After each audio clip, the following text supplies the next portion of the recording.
Rice, nearly done. Tonali has been announced. Dominik Szoboszlai has been completed. And we've seen the unveiling yesterday.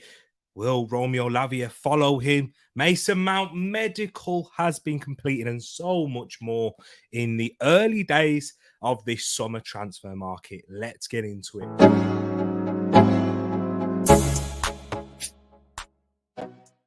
Wagwan, everyone. I hope you're doing well, and welcome back to Talking Transfers with your boy Tereak. So it's the triple T, the triple threat.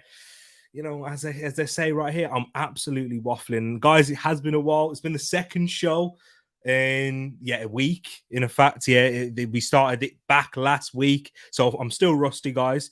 The banter's still not good, even though it says behind me. You won't be able to see, but this was a gift given a while ago, but I wasn't able to get it up there because I didn't have any blue tack. And you know, when it's one of them things, whenever you go to the shops, you always forget any glue dots or blue tack. I finally found some, so I got that put up there. So there, it's meant to say 100 bants. Yeah, I'm not too sure about that, but I hope you're all keeping well, people. I hope you've all had a fantastic start to the week so far, being a Monday evening here in the UK. Monday for most people, unless you're watching in the Far East. And would it be approaching midnight there? Maybe it might even be past that, actually. They'll be into the next day and Tuesday. But I hope you're having a good start to the week, no matter where you're watching it, as we're here to talk transfers. But big up each and every one of you that is here live watching now. We've got a few people in the comments already. We've got Shay coming in and he's saying, yo, hope you're keeping good and well, Shay. Big up my bro Brush. Listen to him right here as you can hit that like button, share the stream, share the channel, so we can get the Tereak Thoughts community growing. All football fans are welcome. If you don't know, I'm an Arsenal fan, but I like to say I'm a football fan first, because we're going to be talking, and you'll see today, when we're going to be talking about your club's transfer news, if your club is in the Premier League. If your club's not in the Premier League, I hope you still enjoy it. And yeah, we can definitely speak about topics surrounding it. I like to think I'm well versed in and around little bits of each and every team around the nation, unless you support a non-professional team. But here I am, rambling on again. But listen to Brush right there. Like, share, and subscribe if you haven't done so already. Big up my brother Rich. He's here saying disappointed that Roy Hodgson isn't on the thumbnail. Go check him out at Eagle Eye Football if you want to hear their thoughts on Roy Hodgson being announced, as he will continue as his in his stay as manager of Crystal Palace. Interesting news. Do you know what? You've said the word right there when I saw it. I'm a little bit disappointed. I am a little bit, but I'll get into that further along. But yeah, I want to hear your thoughts, Rich, on that in the chat. So yeah, please let me know your thoughts, because that will remind me when we do get talking about it. Big up my brother Paxton as well. It says, how late will T be this time? I like to think I came on time. Well, what? It's 4 minutes past, and I started the stream 3 minutes 30 seconds ago. Hey, I'm doing well. I'm doing well today. Start as you mean to go on in this week in terms of timings. Mr. Wesbird, Miss I'm guessing it's Mr. W and Mrs. W watching. Big up yourself. Hope you're keeping well. Says, I'm happy because we're doing something, spending some money, and hopefully in the right way. Hopefully so it is the right way. But yeah, we are, as Arsenal fans, we surely have to be content with how we've started this window. We'll get into that and all the rumours and everything surrounding Arsenal as well. I'll save your comment here as well, Pax, when we get into it, because we'll be talking about Manchester United. It will be the first club that we'll talk about as well. So don't go anywhere if you're non-Manchester United fans. We will definitely talk about the mighty Arsenal too. Big up my brother Realist in here, saying he's back again. Mr. 200. Brush in the building. CM is in here as well. Hope you're all keeping good and well, people. Let's get started. We've got plenty of United fans here, and you are the first club that we are going to talk about. Mason Mount completes his medical ahead of his move to Manchester United, with it being announced that he will sign a contract until 2028. So what's that? A 5-year deal with an option for a further year, as that was reported by Fabrizio Romano. This transfer, I spoke about it briefly on last week's show, but I'm going to speak about it in more depth here. I am a fan of this transfer for for Manchester United. I think it is a good deal. Not really to do with the fee that Manchester United have paid. Of course, it is on the high side, given the fact he only had a year left on his deal, and he had a underwhelming season last year, and it is on the high side. But there's factors, there's reasons for that. You're buying from a rival at the end of the day in Chelsea, a club that Chelsea will be looking to compete with Manchester United next season, wherever that may be, in whatever capacity, whether that is in and around the Champions League places, or if they had a really good start, they could potentially even challenge for the league. I don't see that being a realistic state of affairs for Chelsea right now, but they'll be in and around wanting to take points and not really want to be strengthening a rival that they will want to compete with eventually and surpass. So you're going to have to compensate them financially for that.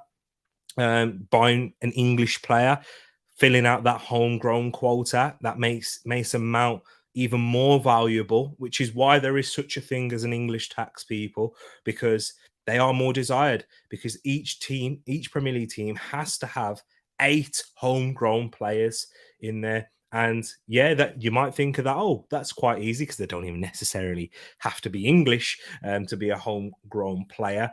But it is difficult for clubs because they usually because when you have academy products, sometimes if they're below the under the age of 21, they might not even get registered into the squad. So that's one homegrown player taken out of it. So they are desirable. Hence why Scott Carson is as a third choice backup goalkeeper for Manchester City. While we've seen the likes of Andy Lonergan at Liverpool, Tom Heaton at Manchester United, there's one that is close to home.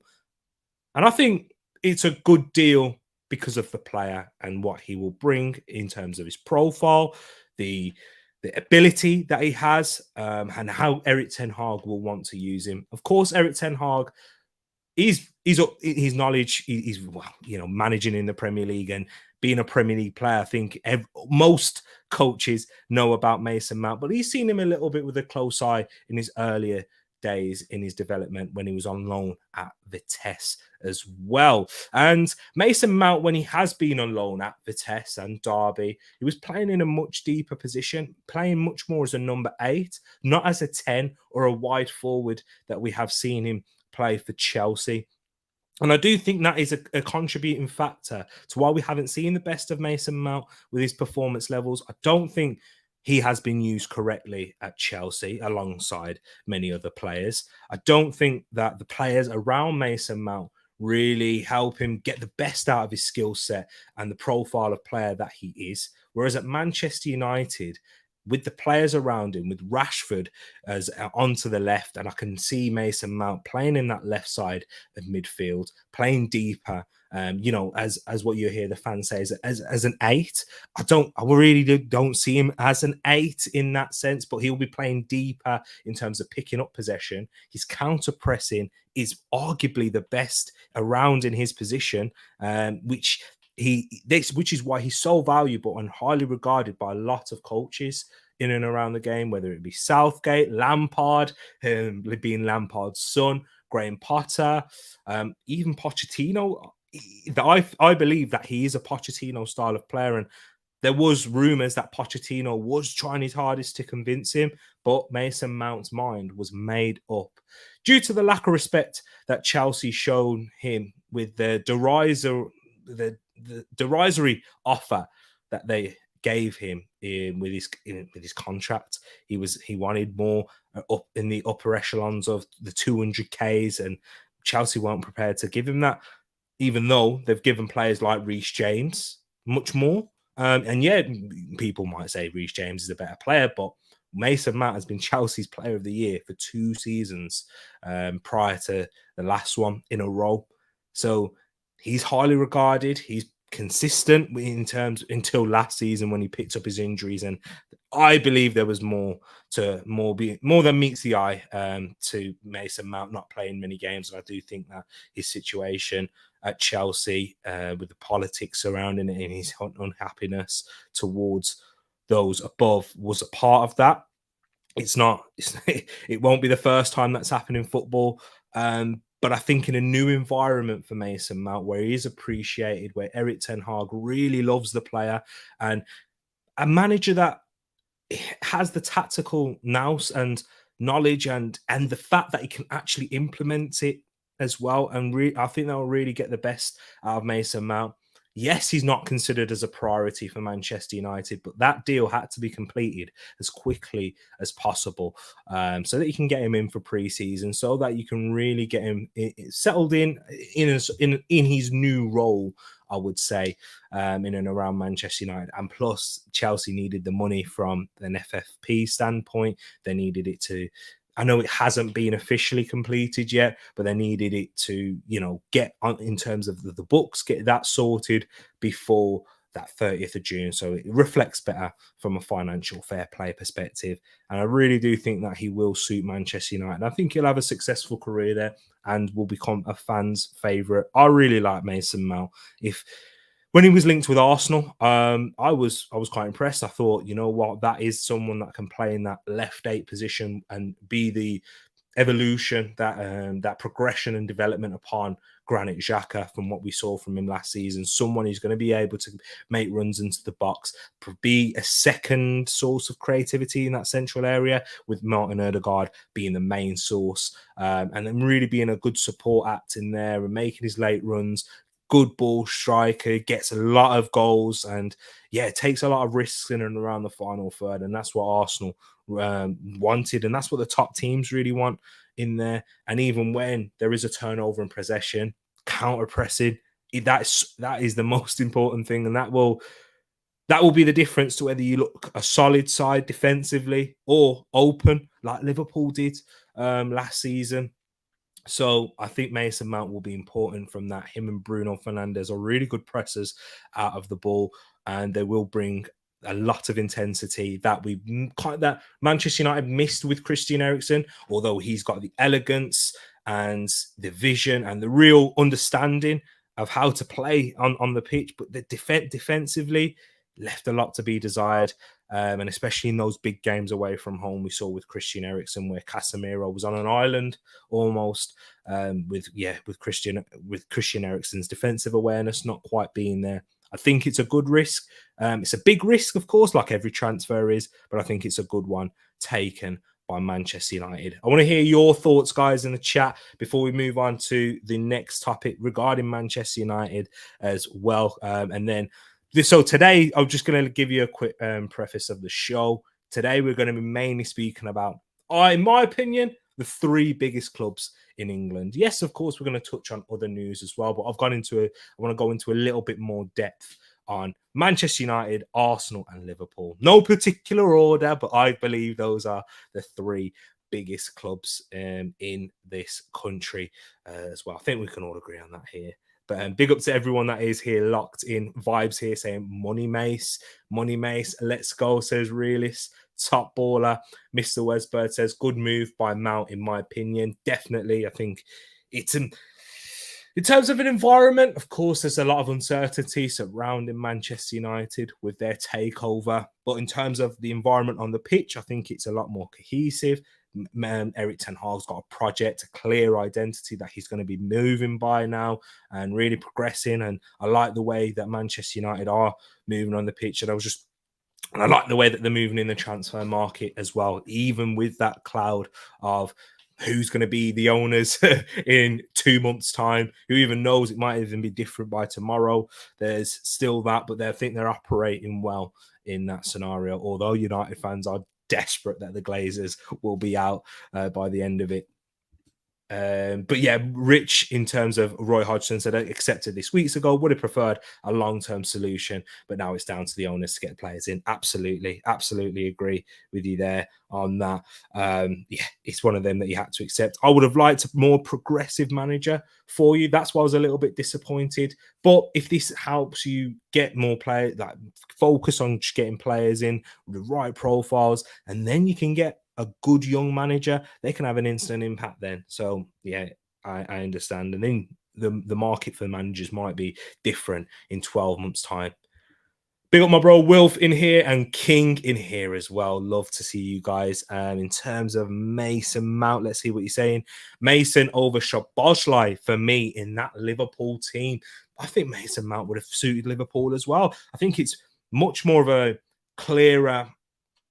I think you can see him clearly in that Liverpool team more than a Szoboszlai, who is, and he is definitely more of a creative midfielder who likes to play out wide and doesn't really play in a deeper midfield spot. You don't really see him in that middle third of the pitch much. He really gets the best of his work in that final third, in and around zone 14. That's where Szoboszlai, similar to a Philip Coutinho, and when he was previously at Liverpool in his best form, that's where you will see the best of Szoboszlai. But with the likes of McAllister getting brought in, we'll get into Liverpool. We'll get into that. But I hear that for sure, definitely. CM in here saying Mount has the potential to lift our midfield ceiling. Absolutely agree. It's not just about attack. For too long now, we have struggled to control games at different levels, and it's good to see that's being addressed. Absolutely. And I like how you just mentioned there, it's not just about the attack,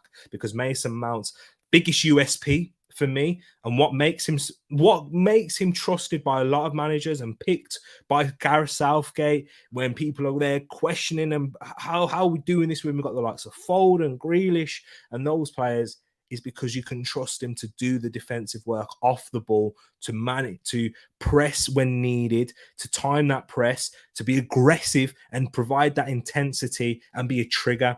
And that's what I think is underrated when non-Arsenal fans watch Martin Ødegaard. That is why he's so important out of possession. He is that pressing trigger. He knows when to do it. He has a clear understanding of when the players around him, when it's the right time, when the area of the pitch is when the team is most vulnerable, or they have to force it and go long, where, because, you know, you can't press like a headless chicken, which is what I saw from Alexis Sanchez in his best time at Arsenal. Yes, we never had that cohesive team press at the time, but he was almost pressing for himself, whereas Mason Mount and Ødegaard, they press for the team. And that's why Thomas Tuchel, when he had his best spell at Chelsea, that's where we saw the best of Mason Mount and Chelsea in recent years, where he was papering over the cracks. And I think Mason Mount was a real key element into that team. And I think you will see that at Manchester United. That's what we really need to see develop now. The press was being implemented in the middle part of the season, but as soon as players started picking up injuries, and as you said, you lacked depth, you weren't really able to control games from that point of view. In that final third, that's where you control games. Mason Mount will help you do that even more. Yes, the questions of he's a similar profile to Bruno Fernandes. I do agree with that. In terms of their risk takers, they think they always like to play forward, even when the pass isn't necessarily on. They will try it. But Bruno Fernandes, if you look at his productivity for Manchester United, it works a lot. And that's where, you know, in terms of goals scoring, Manchester United have lacked across all over the pitch. And I think Mason Mount will help in that as well. He will create more for a forward. That's the next target that you guys are going to be looking at. I know that's a priority for a lot of Manchester United fans. But to get more chances for Rashford and not be so heavily reliant upon Bruno, that will help. And even Mason Mount will free up Bruno from an attacking point of view.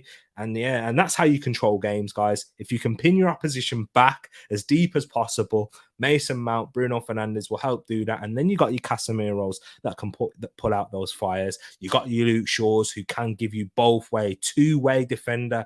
CM, I know you're a basketball man. He's a two-way player. He can defend well. You've seen it this season. I really rated Luke Shaw, even when he was not the most favorite of a lot of Manchester United fans and getting so much abuse. But he never really had a system or a coach that was able to get the best out of the team and have a real structure around. And Erik ten Hag has been able to implement that on the pitch. Now it's about getting it sorted off the pitch as well, of course. But yeah, definitely agree with you on Mason Mount. Over time, we must continue to bring players in of the correct profile to complement and improve upon those that are deemed not good enough in terms of elevating that to the next level. Definitely definitely agree with you here. Let's have a look anymore on Mason Mount. Big up each and every one of you guys. Really do love and appreciate you being here and getting your comments in. Smash that like button if you haven't done so already. 9 days until your birthday, Shay. Looking forward to that countdown. Hopefully, I'll be streaming on your birthday. But yeah, but I hope that you have a good one. Enjoy it, man. Enjoy the summer whilst it's here. Nice being a summer baby. Mount will open up spaces for Rashi with his runs. Absolutely, King. Totally agree with you on that for sure. He will open up. He's off ball running as well. That's something that I've not even mentioned. Definitely agree. He will definitely help Manchester United in that sense. I'll hold your comments when we get on to Chelsea as well. Guys, big up each and every one of you. Big up the Mancha Kushana who's in here as well, locked in, and everyone else that is watching. That is not necessarily in the comments. Big up LVFC TV. Met you on Ends, his channel. Big up yourself, my bro. Hope you're keeping good. And well, let's go on. Let's move on into the next topic. We're still sticking on with Manchester United as they are not finished in this transfer window. It has it's just begun for them with Mason Mount really kicking it off. Inter Milan and Manchester United are in talks for Andre Onana. That also comes from Fabrizio Romano. Rasmus Højlund still remains on the list for Manchester United as well. And big news in terms of non-transfer news for United is that Marcus Rashford's contract extension will be completed very soon, with the final details is the only thing that's got to be completed. And that all came from Fabrizio Romano today. Firstly, on Andre Onana. I've been speaking about this on Twitter, having big debates with Paxson about it. I love it. Guys, go follow me on Twitter. I love it when you debate with me. I love it when you disagree, because that's what it's all about. That's why I started this channel. I want to put my feelings out there. I want you to either agree or if you agree, develop on my point, even give me more, like as King did earlier on, talking about Mason Mount and what he can bring off the ball, or disagree with me and challenge that. And we can challenge each other totally. We need to do that as in life in general, and that's the type of, and you guys do that great already. But Onana, what I was saying, I've been talking about this on Twitter. I think this is the biggest move for Manchester United this summer. This is where you will see the greatest improvement in Manchester United if they bring in Andre Onana, because of we saw elements of Erik ten Hag's style, his philosophy that he wants to bring to Manchester United, but he was limited, and he was limited by the tools that he was given. And I believe that David De Gea was one of those issues. And I think it's been an issue for Manchester United in developing, and when I say developing their style to what the top modern day coaches are looking to do, and how they dominate games and how they create attacks from deep. Because if you have a look on an average in a football game, your defenders and goalkeepers are the ones who touch the ball a lot, and a majority, unless you're playing against a lower table team. Your goalkeepers won't barely touch the ball. But in the top games where teams press, which you saw in the final, Inter Milan versus Manchester City, how he got Inter Milan out of a lot of dangerous and sticky situations, and how many attacks he created. Whereas David De Gea, unfortunately, he is the one that puts Manchester United in a lot of difficult situations, and teams love to press against them. And that's where, with CM mentioned earlier on, you're not having that control in the games. Yes, I totally understand that David De Gea is arguably a legend of Manchester United Football Club. Definitely one of a lot of the most favourite players of Manchester United. Because of how he came in, he struggled initially, and then the next season Manchester United won the league, and he's been your best player in more than a few seasons at Manchester United when it has been the dark times in relative times for United. But for now, for you guys to move on, I think Andre Onana, he's arguably the best in the world at what what managers look for, what coaches look for in a goalkeeper, and that is playing with that composure, playing with that confidence, and executing with those risky passes, with those risks that he does take. Also, he's a very good shot stopper. Yes, he has an element, whereas I think every goalkeeper that plays with such high risk has those boo-boos that they let in, those moments of what are you doing, what are you thinking. We see even Alisson, who I think is the best goalkeeper in the world. At my club, we see it with Aaron Ramsdale. We can highlight those moments. I remember the first game of the season against Crystal Palace where he just kicked it straight to Decore, and Palace should have scored with Edouard in that moment, but how many chances does he help create from doing that, and how much dominance that he helps us in terms of keeping the ball and taking pressure off our defenders and breaking through those lines. Manchester United will be able to get the ball up the pitch. Teams will be, when they do press you, they're going to be pressing with more risk because he can pick out a player on a sixpence and then start a transition and a counter attack. And that is what Manchester United thrive on. That's what they do. Attack. I think Andre Onana will take this. If he's brought in, will take Man United to the next level. 50 million's the price. That works for me. I think that's value. That's value for money in the market. Let's not forget Kepa Arrizabalaga went to Chelsea for 72 million. 72 million. And look how that worked out. Whereas Onana, I think he's a bit more of a guarantee in terms of that, just because of the floor, the ceiling, the floor. He raises that massively, and you'll see a better Varane. I think you'll even see a much better Lisandro Martinez. And yes, that might sound a much better Lisandro Martinez. Man United fans were happy with him, but I think you will even see what I didn't really see too much from Lisandro Martinez was. I didn't see the best of Lisandro Martinez playing out of the back and really progressing up the pitch, because he wasn't really able to do that with David De Gea, who's hoofing it long, and you see him defend a lot more. I think, hey, it's serious. I think it's going to be Man United could be a problem, and they will become more of a problem if they do bring in an Andre Onana. I think that's the big one for me. Let me see your guys' thoughts in the chat on this, and then I want to ask you a question whilst I'm hearing your thoughts on here as well about Manchester United. What are your thoughts on their beginning to the transfer window? I know it's just started really in this month of July.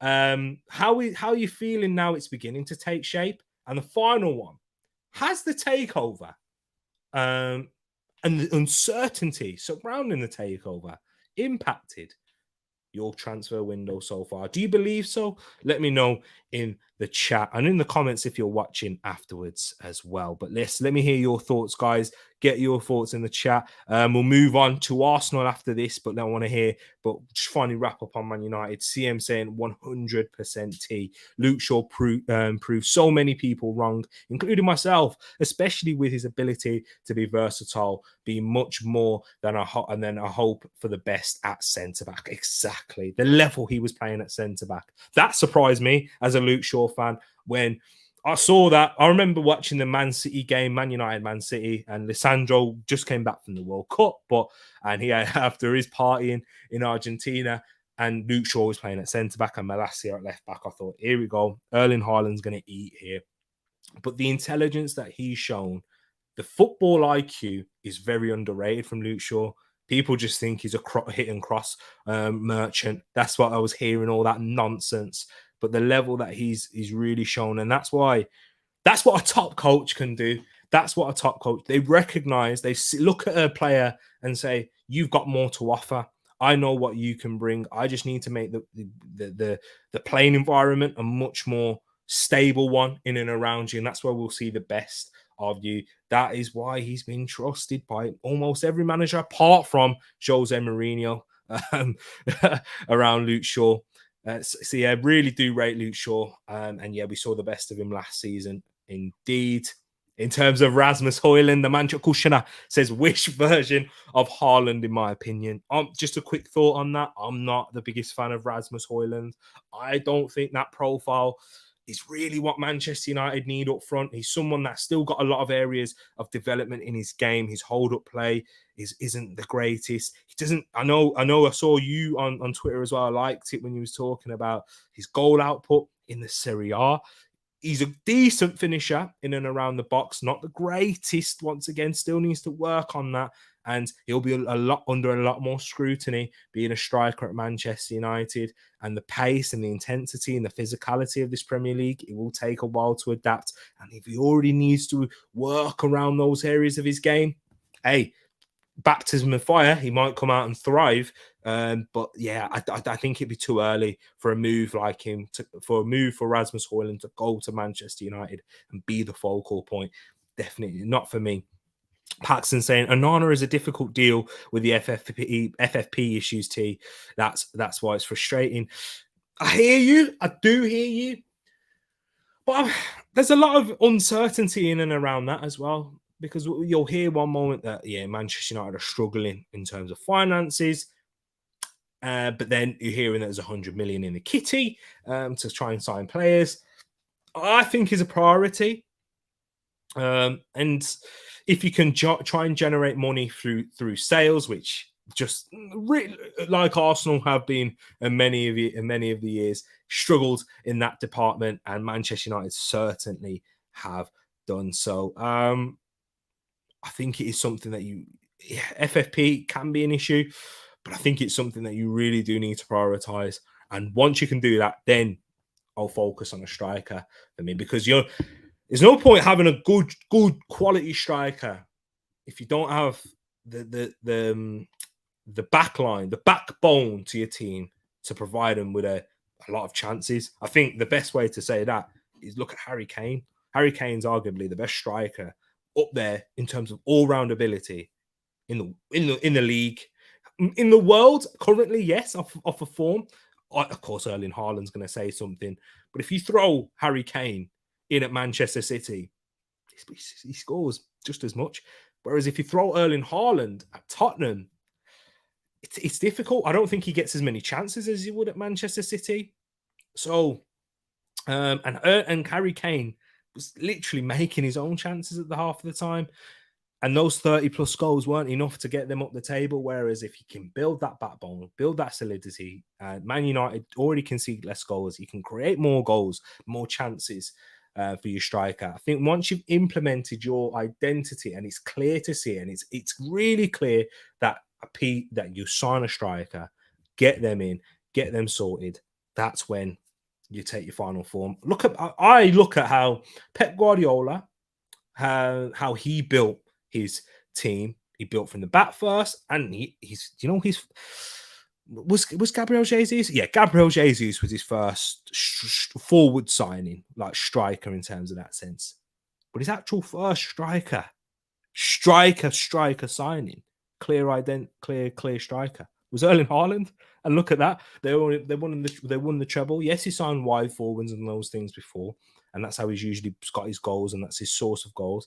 But the first time he thought, yeah, I'm ready for a striker now, was Erling Haaland. And that's crazy to think. That's crazy. And then June, or it might be Julian Alvarez, but you know what I mean. Big signing, being able to secure Rashford. Indeed, it is. That's the poster boy for them. That's their goal scorer. That's the ones who the players are going to be wanting to come to Manchester United to play with, is Marcus Rashford.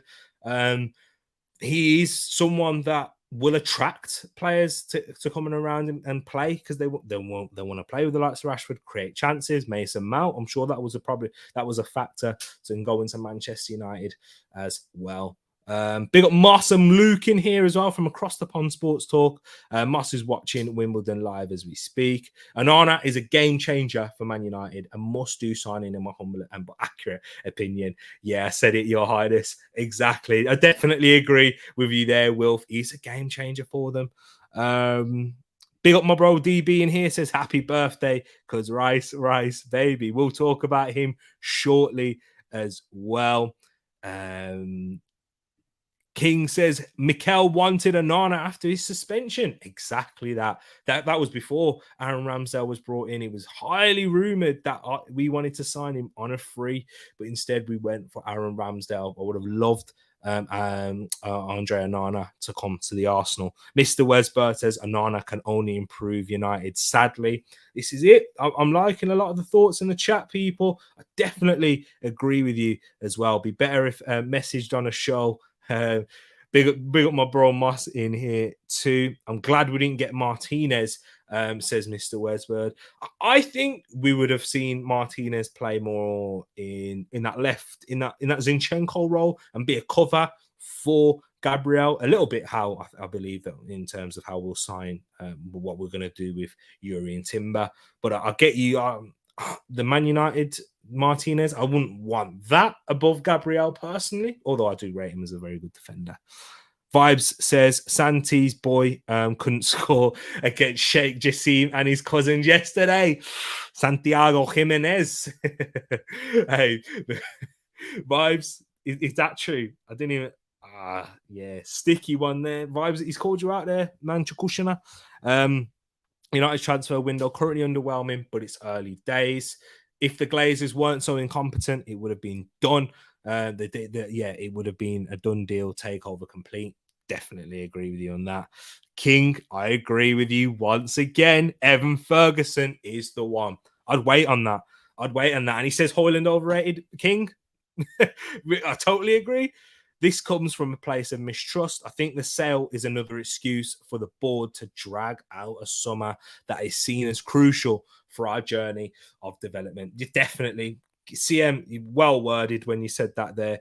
It is something that the club are using, that the Glazers are using as an excuse not to really invest again and not really to show much care, as they haven't done for Manchester United throughout their tenureship of the club.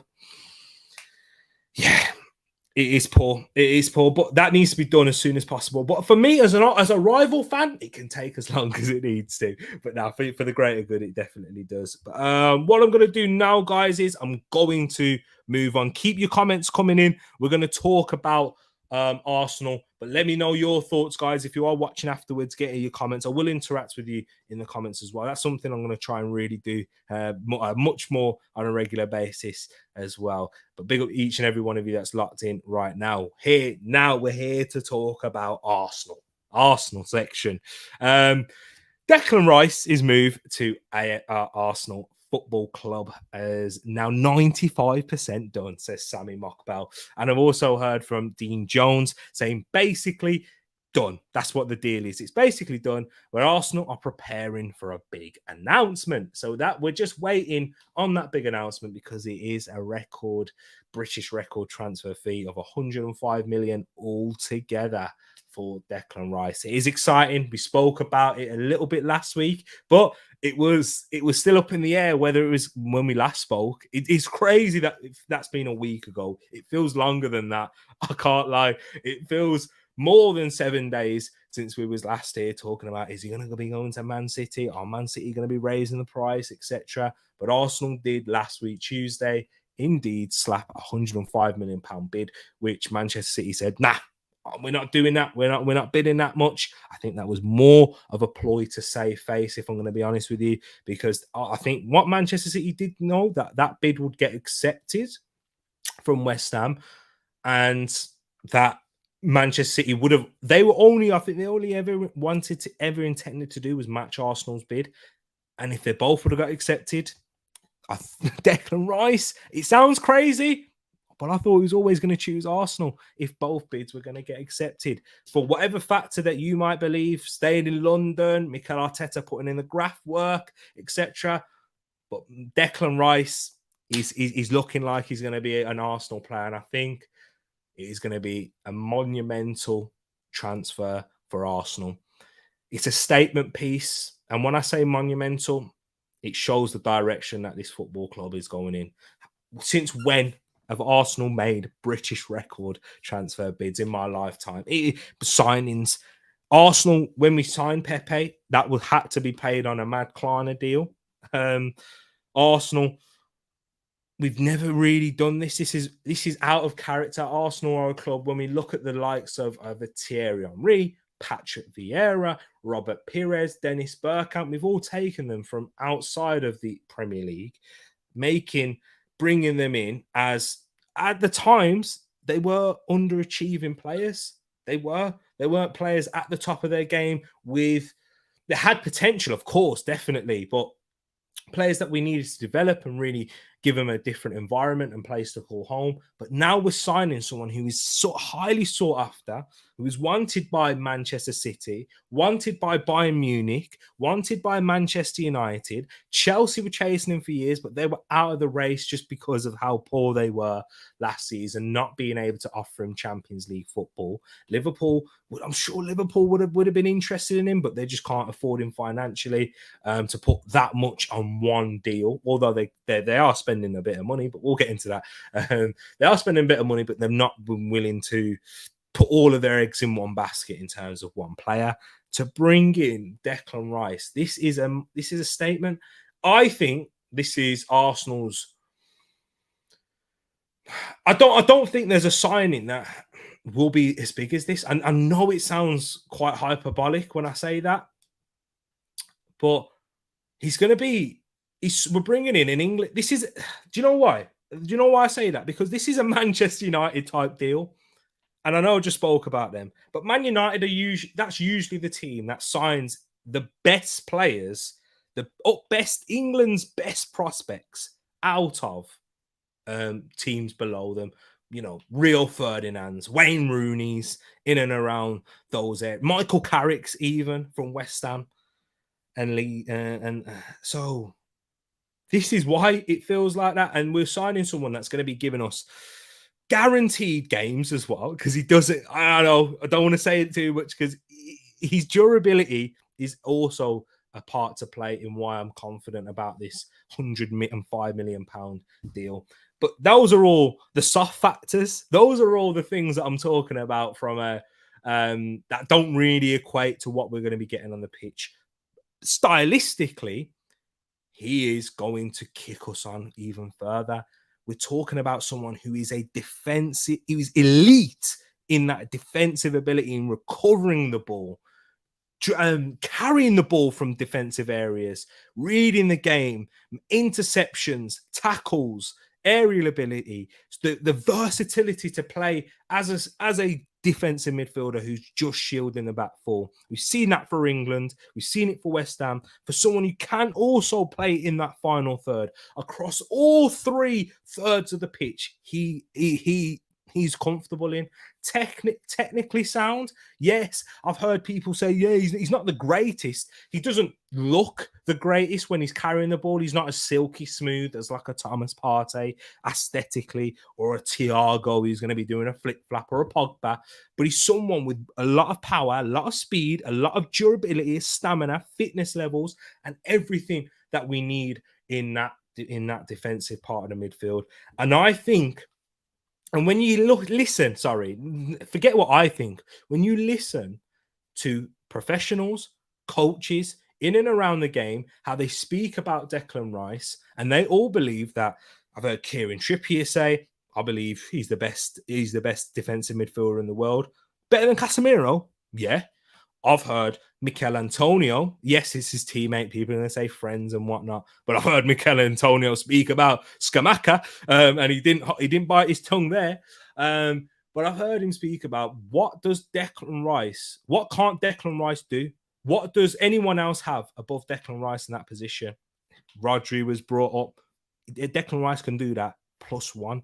And this is where this is real high praise of Declan Rice, and we've not really been able to see the best of him. I don't believe, because he's been limited around how West Ham, in terms of how they play, the quality in and around him, it's David Moyes' style of football, and him having to wear a cape and be a superhero for West Ham. And it's not like being a superhero for Liverpool, where, yes, Steven Gerrard didn't have the quality of players in and around him that were on the same level, but it's a higher quality than what West Ham had, because West Ham were never in the Champions League, for goodness sakes, to even win it.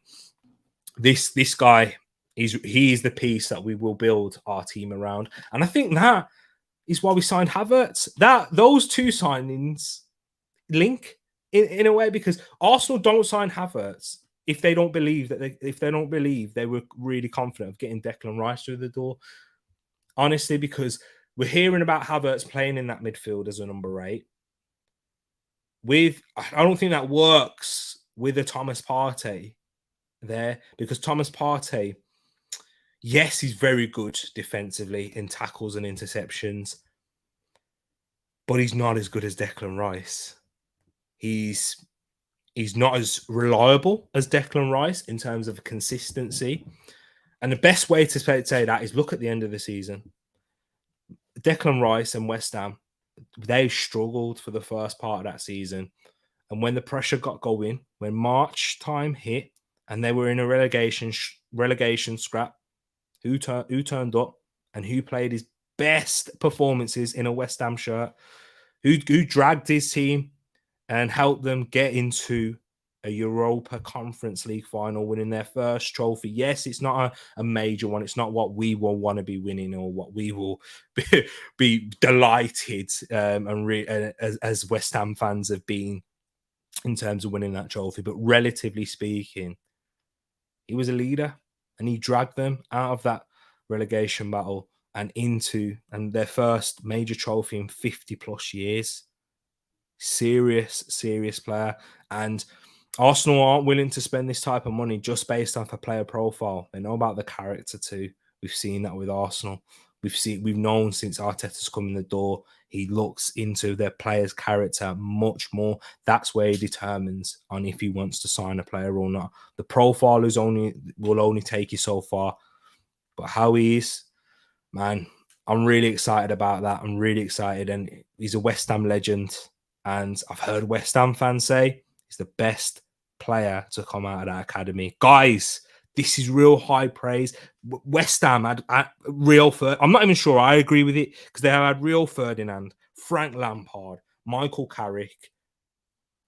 Those are just to name a few. We'll see, you guys. We really will see. But that's big. Declan Rice nearly done. That I know I spoke about that in a little bit longer than I planned to, but it's my first time speaking about it since we got that deal. Like, you know, we're the only team in for him now. So there's a lot more uncertainty when we spoke about it a week ago. In sad news, Arsenal and Bayer Leverkusen agree a 25 million euro, 21 million pounds deal for Granit Xhaka, reported from Kaya Kaynak, Football London. I am sad. I am gutted. I can't lie, guys. And the main reason being is because this is a player that I've supported, and long-time subscribers, and we've got plenty of you here in the chat right now, know my love on Granit Xhaka and how I'll always mention him in a stream, Paxton. I'll always do so. Always find a way to squeeze him in a stream and talk about his character, how he's been able to really build and have that remontada, that comeback since that incident. And there's a small percentage, though there's less than 5% of people in the world that will be able to come back from a situation like that, where his family was being threatened, death threats to himself and his family. His bags were packed, ready to walk out that door, but Mikel Arteta spoke to him and managed to convince him. Whenever Mikel Arteta speaks to players, by the way, I don't know what he says, but it always seems to work. I don't know what it is. He has the silver tongue. Is it a silver tongue? Is that the right phrase? But he always managed to work something. And to 360, that goes back to where it is 180. That his relationship with the fans, and completely turn it on its head, is a serious character. And that was in Arsenal's darkest times, from when we were finishing 8th. I remember that game where him and Bernd Leno had that error for that Burnley goal where he kicked it off of Chris Wood, and there were so many people, oh, it's Xhaka again, for goodness sakes, Xhaka this, Xhaka that. But he's been someone who's been a real leader and always gave 100% for the shirt. And the best proof in the pudding, look at how far he came last season.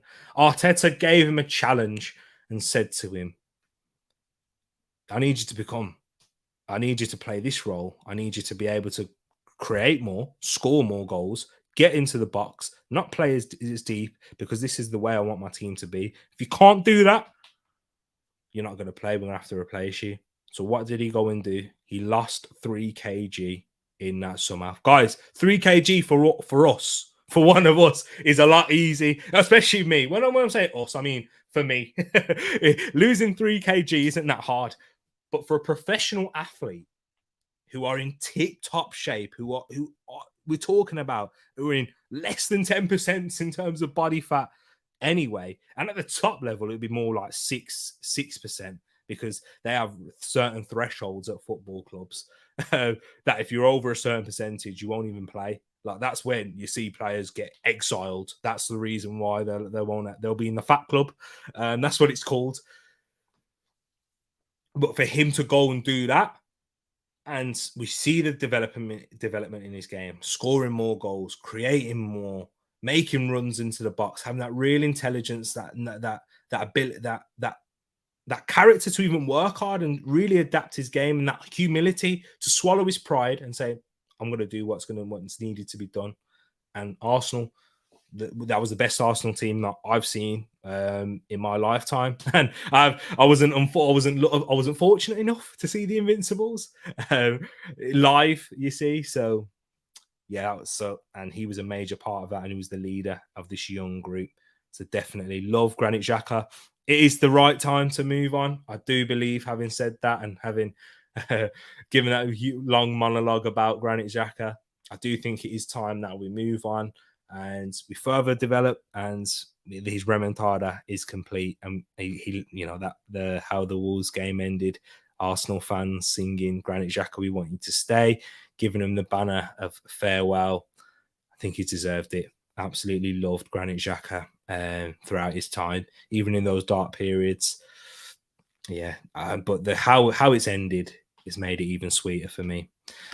But yeah, Granit Xhaka looking like he's going to be heading on to Bayer Leverkusen. And just one more word on that move, Edu, clap your hands. We spoke about Arsenal struggling in terms of sales. Initially, the price that was being reported was 13 million euros, which was way too low for a player of Granit Xhaka and his importance to the team. But to now get 25 million euros, 21 million pounds for a 30-year-old with 1 year left on his deal, I think that's excellent. I think that's more than fair. I think we've actually done quite well in regards to that. And Granit Xhaka was able to move back to Germany for his family. And yeah, and for Bayer Leverkusen, I'm sure he'll play a massive part there under Xabi Alonso. Love him. Let's see your guys' thoughts in the comment section. We've got plenty of you in here. Before I move on into the next topic with Arsenal, let's hear what you say. We've got plenty. I need to scroll back to here. Sorry, I've got two. It's all that Xhaka talk. Is someone cutting onions? Let's get into it now. When Partey is on his best game, I maintain he's the best in the Premier League by some distance, in my opinion. It's hard to disagree. It is hard to disagree when he's at his top level. He has everything. From that period before March, April, he was immense.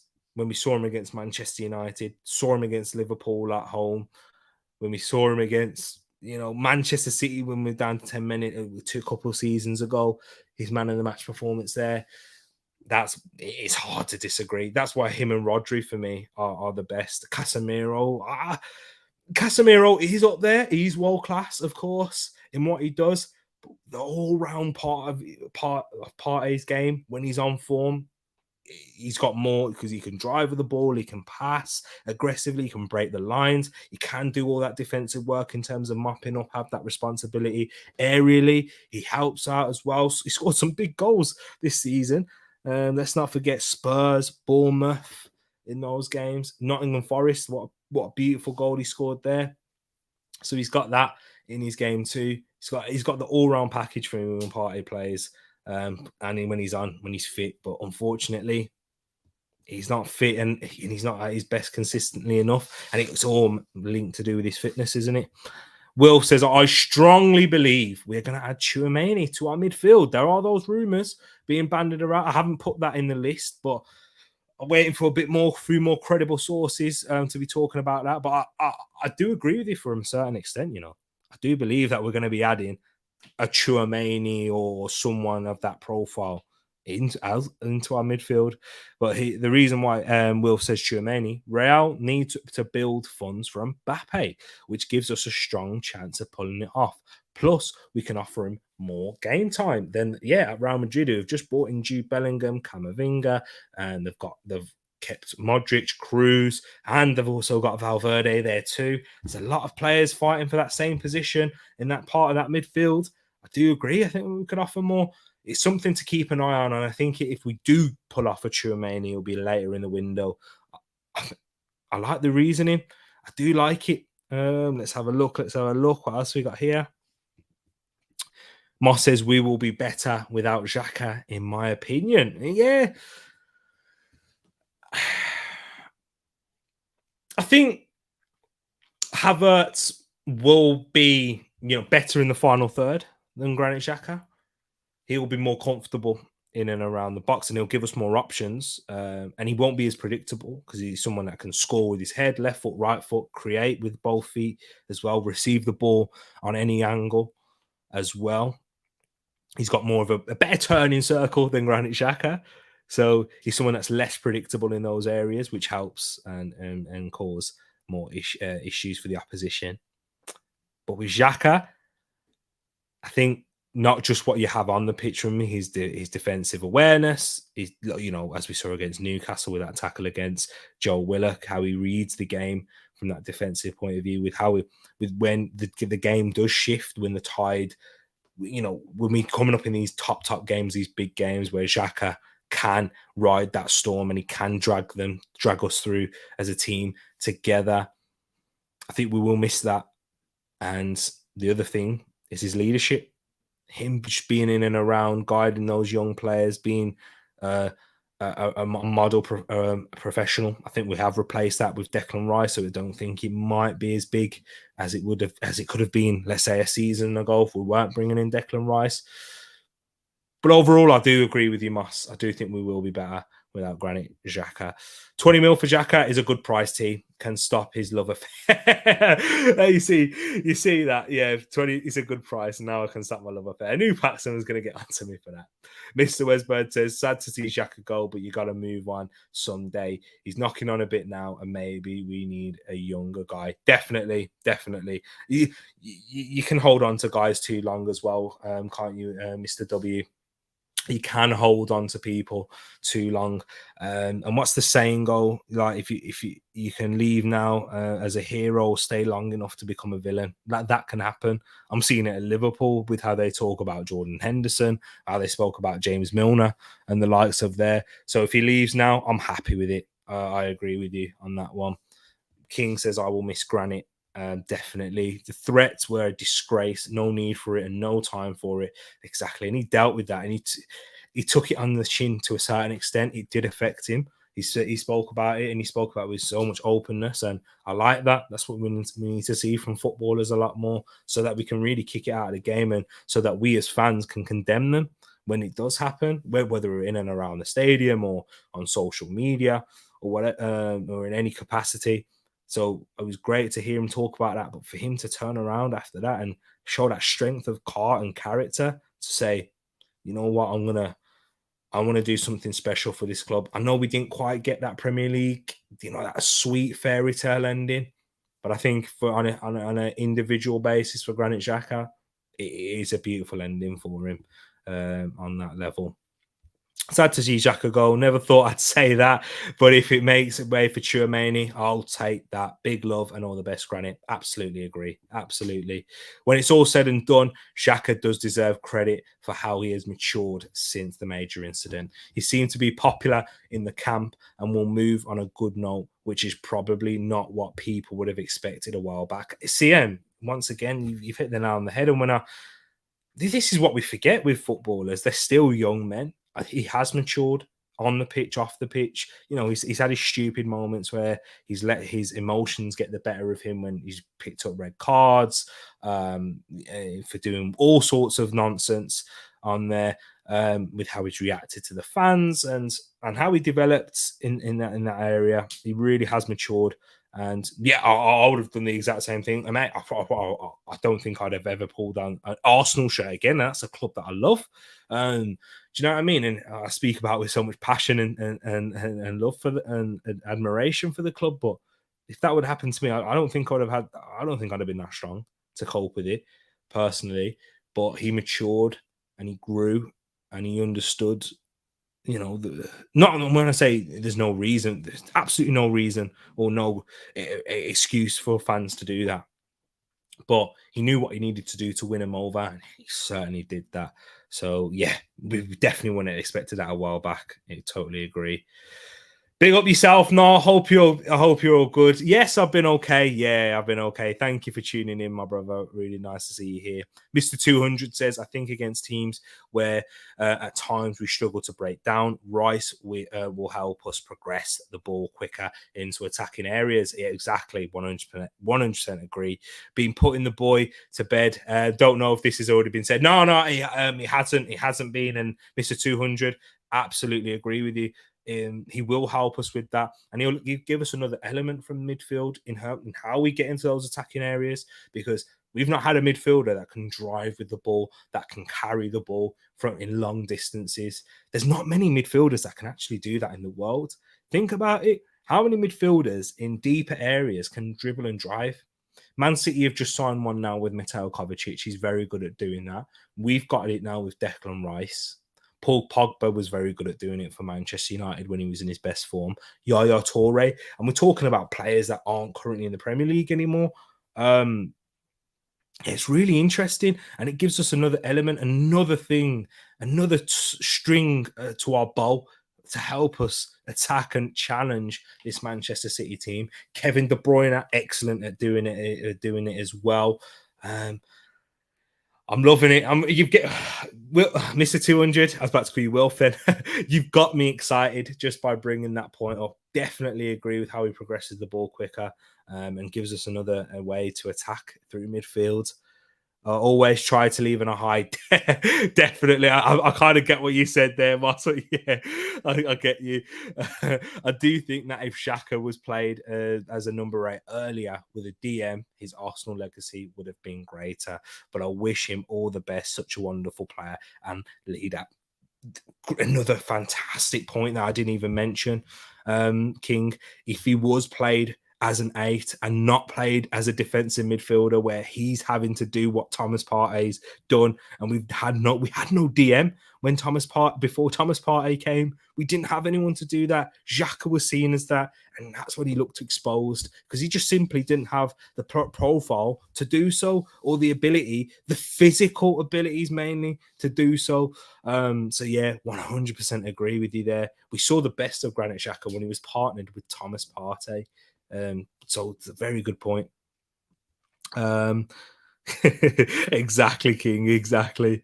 Xhaka is my boy T's favorite player. I won't tell him until the morning. Yes, that's what I like to hear. Yeah. Oh, he's gonna cry. That's what I like to hear about him being his favorite player. But yeah, I don't envy being in your shoes when it looks like you have to tell him that he's leaving. But yeah. It's sad. I think me and T might cry together. We might do. So when I saw that news earlier, it did make me feel away. And Goal Swiss team, Xhaka someday will be a great coach. I think that's also a part of him making the move as well, Moss. I think it's a good point that you've raised there. Why he's gone to Bayer Leverkusen. There's a clearer pathway into becoming a coach and working under Xabi Alonso, who has worked wonders, and he's a very interesting and progressive coach as well. Should be interesting. Let me have a look. Guys, we've got plenty of talk on this. Well, guys, I'm just going to let you know as well, while she's smashing that like button, I'm going to be back here again tomorrow. We are going to be back here tomorrow talking about more transfer news as well. I'm going to be back here every day from in this midweek. So not every day of the week. It's going to be from Monday to Friday. We'll be doing transfer streams, 8 o'clock get tuned in, people. I won't be leaving you for another week again. So I'll be back here and we'll be talking about whatever news is breaking. We've got other news that we have that we're not going to be able to fit in terms of tonight's stream, but we're definitely going to be back tomorrow and Wednesday and Thursday and Friday. So yeah, let's get into it as well. So just hold your thoughts, hold them thoughts, guys, or we will get back over to it. But I just wanted to talk about other Arsenal news as well.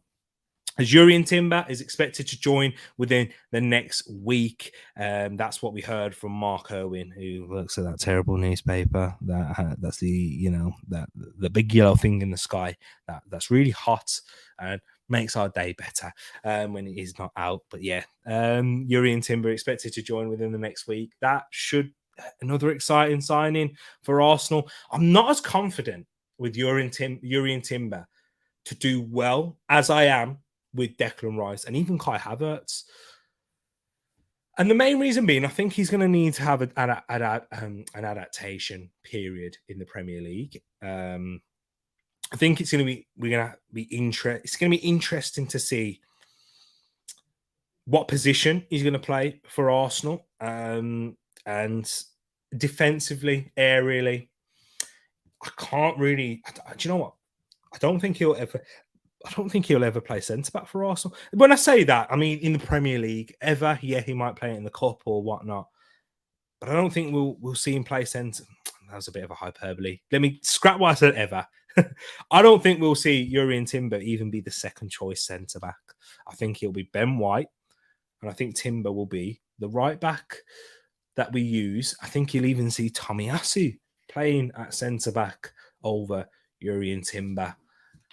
And that's because of what he lacks defensively is that aerial ability. And I think that's a massive factor in the Premier League. And you can't do that. You can't have that because when you're playing against most teams, they are going to play with a big physical number 9, a big striker where they are going to be more direct. Even Manchester City are much more direct now with Erling Haaland. Manchester United, they'll try to do so as well. If they do bring in a Højlund or even an Osimhen or whoever they go and bring in the future, Evan Ferguson at Brighton, I think that's something that he might struggle with initially. But I do think he will be an asset to Arsenal. I think he'll be able to provide us with more symmetry. And when I say that is because he'll follow the Zinchenko route where he's that type of player who's a forward-thinking, comfortable on the ball, press-resistant. And yeah, he'll help us create plenty more chances. And brave, he's someone just like, as Mr. 200 brought up earlier, someone who can carry the ball from deeper areas and someone who's not afraid to take those risks, break the lines through driving, not always passing and carrying the ball up the pitch. That's what Arsenal really brought in. And that's interesting to see. Arsenal, we're also ready to make a move for Romeo Lavia, despite strong competition from Liverpool. We'll talk about Liverpool's interest in Lavia a bit later on as well. But Arsenal ready to make a move, and we're ready to compete with Liverpool. So Arsenal and Liverpool are seen to be the favourites for Romeo Lavia as it stands, but both clubs aren't willing to meet the £50 million that Southampton do want. That's come from Tom Ulner at the Times, who is actually a Spurs correspondent. And I want to ask you this question as well, guys. After a strong start to the window, Wilf actually had a great comment in regards to this, and he's kind of answered this question here from his standpoint. But what are you expecting for the remainder of the transfer window once the Rice and Timber deals are completed? Do you think we'll get a Lavia? Do you think we'll get a Tchouaméni? Do you think we might even get another forward? Or let me know your thoughts on that. You don't have to give me specific names, just give me areas of the pitch that you think will develop in. Let me go back into the comments now, guys, and see what you're all saying. Let's have a look. We'll be more mobile and versatile without Xhaka, but he'll be missed. Absolutely agree. And King's asking the question here: can we actually offer Tchouaméni more game time though? Kai, Rice, Odegaard will be the main trio. I think he stays. They need his physical attributes. And Mbappe joins on a free next season with a big sign on.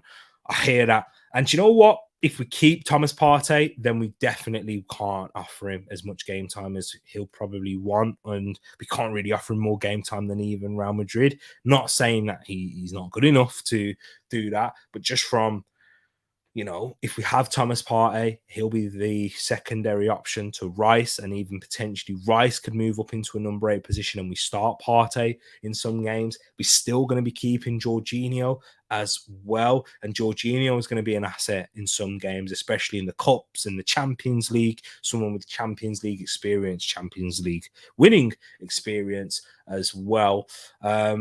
I think it's going to be difficult to offer Tchouaméni that game time too. So it's a good point you've raised there, King. And I'm not too confident that we'll sign him. I think if that was to happen, we need to see more moving pieces. Xhaka, Partey to leave. Partey definitely. But I think Arsenal are more prioritising Romeo Lavia at the moment if Partey leaves, and that's if he leaves. Although I do believe Lavia, if I was a betting man, I think he'll be a Liverpool player, because I don't think Thomas Partey is going to leave this summer, which kind of rules out a move for Tchouaméni by my predictions. Let's have a look. Will says 100 King. Remember, we want to fight on 4 fronts. No more second string sides as we did in Europa with the Champions League plus going for the league. Defo would use him more than Real. Interesting thoughts there, guys. Mr. W says agreed. We need to fight on all fronts this season. Absolutely, I'm with you there on that as well. CM says, with you just saying that, T, isn't it crazy how sports can teach you how to become a valuable asset in many facets of life, leadership, teamwork, etc. Bro, absolutely agree. And do you know what? This might sound a bit, it might sound a bit sad to some, but I'm being genuine. Sport has taught me a lot of things that I've missed in my life by not having a male role model for all my life. Sport has taught me how to respond to controversy and respond to not controversy, respond to adversity. That was the word I was meant to say.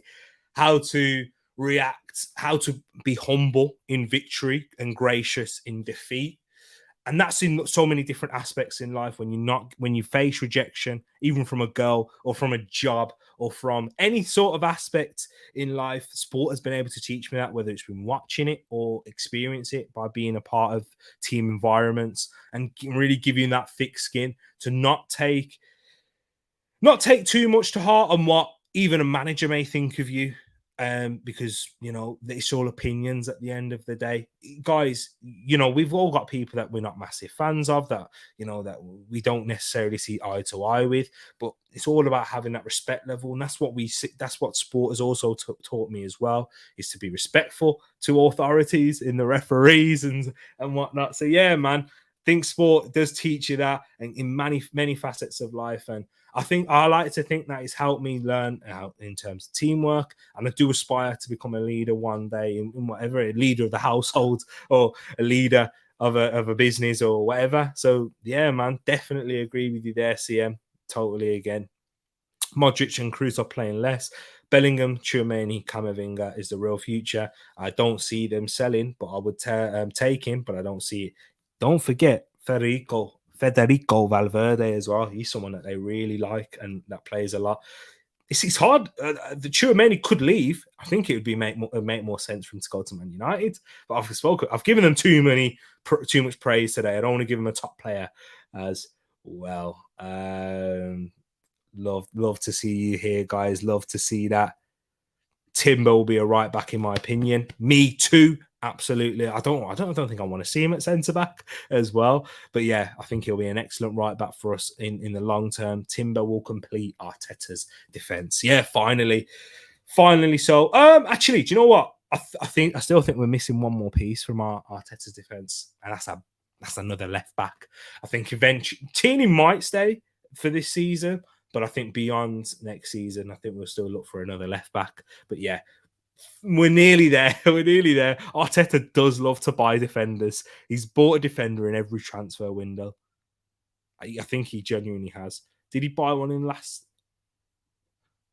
Apart every transfer window he's definitely bought a defender in. I know that. The thing with Timber is that he's suited for that hybrid right back role. Yep, totally agree with you there. I think that's where everyone's kind of seeing him. I don't want to see him fall in that centre back. I don't want to see him coming for Saliba because that's not a like for like replacement. That's someone. Yes, on the ball it is, but defensively it's not because Timber's more aggressive than Saliba as well. Him and Gabriel are very aggressive front foot defenders. Maybe a Timber Kivior lacks a lot of aerial ability there for me, and physicality. I'd say for the Premier League, what you need at the back. Honestly, this transfer window has been fantastic for me so far. Disagree, Team Money. Timber is next level and will challenge the first teamers, which is what we wanted. I still do think that he will take a bit of time to settle in. I don't think he'll come in straight away and challenge the first team and challenge. I mean, he'll challenge the first teamers, but I don't think he'll come in straight away and start. I don't think that. I think we may see a bedding in period, but I think that's natural when you buy players from outside of the Premier League a lot of the time, unless they are, Erling Haaland's. There's not always the case, but a lot of the time there is that bedding in period, which is why I think Arteta signed a lot of Premier League players so that they can come in straight away and make a difference. Zinchenko, Jesus, Declan Rice is what I hope we'll do now. Kai Havertz, too. But yeah. Moss saying, sign these twin Quintin. I keep saying, keep them happy and develop them both. And he is a good midfield for Feyenoord. Yep. He won the league, didn't he, this season? But Moss, do you need more midfielders at the moment? One more if Partey leaves. But for right now, no. I don't think we do right now. But if Partey leaves, it will be. If the back four is Kivior, Gabriel, Timber, White, that would also work. Yes, but if Timber's playing at right back, I'd sooner move Ben White into centre back than Yuri and Timber. Personally, keep Timber at right back for me. But yeah, I think it could work if that is the back four, but just shifted around a little bit. Big up yourself, Mr. 200. I hope you have a good rest of your night as well. Mr. Wesbird says, I want Lavia. That would be an awesome signing. This lad's 19 years of age and Arteta can make him into a superstar. I agree. I agree with you. Initially, and I've changed my mind on Lavia, Mr. W, because initially when those links did come about, I was a bit underwhelmed. I was thinking of it. And if we was to sell Partey and Xhaka, Lavia and Rice. I know Harry's spoken about this a lot. I've been watching a lot of his shows whilst I'm in working and stuff. We've also been washing the dishes. But yeah, I do agree. I was a bit underwhelmed. Lavia is inexperienced. We're going to miss it. We'll be taking a lot of experience from Xhaka and Partey. Is he going to be able to step in on a consistent basis? But then I forgot. We've got Jorginho. And even if the going really did get tough, we've got El Nene as well.